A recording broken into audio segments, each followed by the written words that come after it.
Okay, one of these things, excuse me, one of these days I'm going to make a video, and it's going to be the things we need to leave behind in the 2010s. And the one thing and the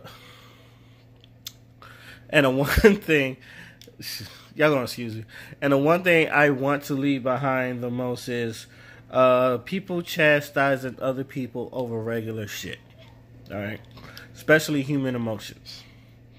What I'm talking about is the Ayesha Curry situation where she's like, do I get attention from men and all that other stuff? And from what I've seen, a lot of people kind of like coming at her and all that other stuff, which is really unfair. Just okay, and in my hindsight, I don't have a problem with what she said. What she says is a regular human attention.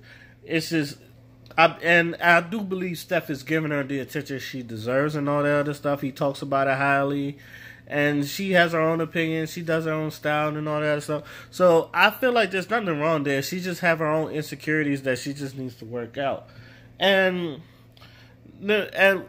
for one thing, everybody goes through this. Like, it doesn't matter if you're the richest person in the world or you're the poorest person in the world. Everybody goes through this. It's a regular human emotion. I don't understand why people are like chastising her. Just because he's rich doesn't mean she goes through shit like us peasants. Let me not say peasants, but us regular folks. Alright? And then plus, can you blame her? Like, y'all remember Ronnie Rose? Like, if people don't remember Ronnie Rose or don't even know who Ronnie Rose is, there was a picture of Steph Curry when after he made a shot, and there was this fine-ass light-skinned chick. It was just looking at it, and she probably wasn't even like really giving him the eye and none of that other shit. It just probably was taken randomly.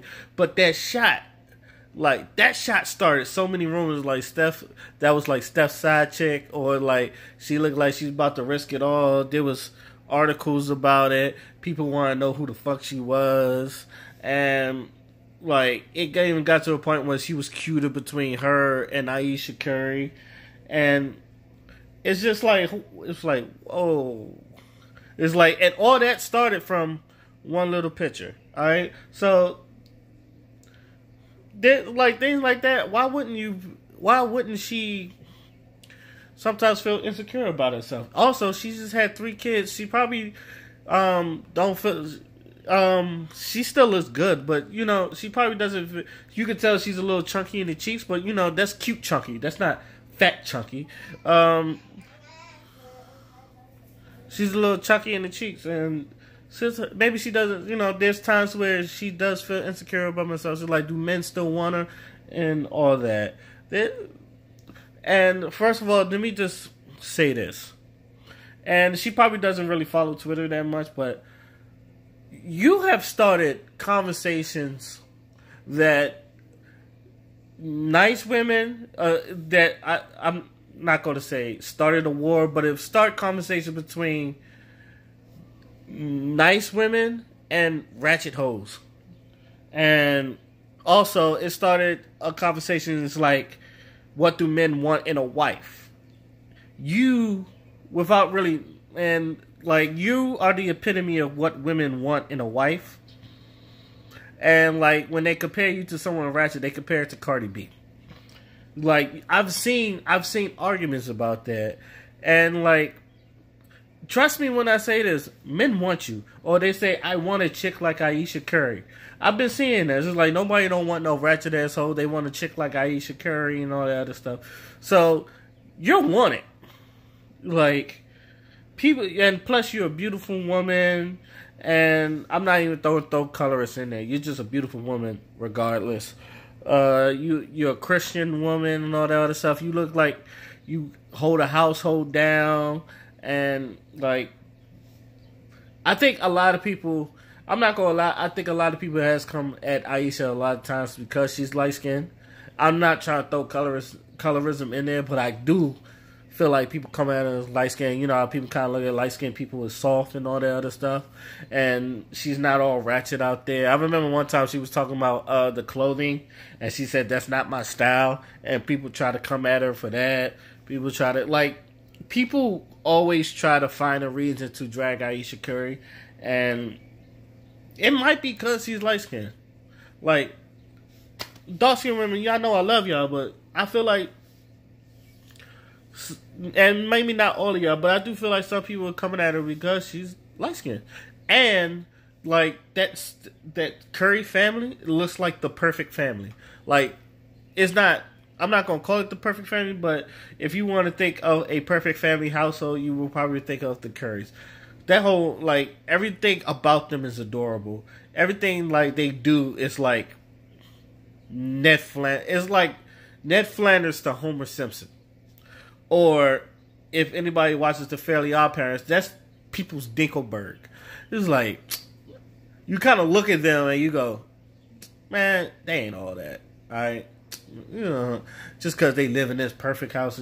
Like, they're the Joneses, alright? For the, you know, I'm trying to use any analogy that makes sense. Like, you know, Keeping Up with the Joneses, they're the Joneses. And that's what people kind of look at when they see her. They kind of see, I don't want to say they see perfection, but they see a nice, stable family household that people kind of want to have in life. And you can tell they have, but you got to understand that sometimes everybody has that one insecure thing about them. Me, ever since I like gained weight, ever since left the Navy, it's like some days I feel like a big, fat, blubbering blob. But there are other days where I look in the mirror and it's like, I'm looking kind of fine today, man. Looking kind of skinny.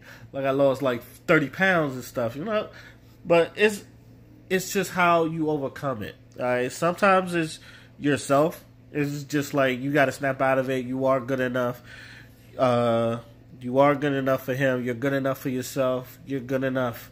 You just got to tell yourself you're good enough. And Ayesha, even in that little snippet I saw, like Jada and everybody was like, "Oh, trust me, they know." It was like, "Oh, trust me, you do." And then Jada said, "You know who knows it the most? Your husband." Like, you can't tell. Like, Jada knows, you know, like God forbid, but if they get a divorce, you know how many people gonna go after Jada, especially August Alsina. Like, they might go after Jada, but the Smith is another. You can tell the Smith family, that's another family that's like, people look at them and it's like they have it all. And like their red table talk kind of like, oh, we've been through our trials and tribulations too. Don't let it be cool. It kind of looks perfect, but we've been through our hell. So, in conclusion, I feel like a lot of people just try to, a lot of people that jump onto what she said probably is not secure about themselves. And there's a lot of people that maybe, I will admit, they probably are jealous of Ayesha. There may be some people that are jealous. I'm not saying everybody, but I'm pretty sure there are people that are jealous of Ayesha. And there's just a lot of people that probably doesn't understand anxiety. Like, until I went to school, I had to understand people's anxiety and how to like cope with them and all that other stuff. So that's why to me what she said is not a big deal. Like, but Ayesha, if you ever randomly see this, you're good enough, you're worth it, people love you, like people want to, if you're like most people's example of what kind of wife they want, all that. This is like, so let me know what y'all think. Am I right or am I wrong? Leave it in the comment section. Till then, my name is Oskino Fly, and I'm out. Peace.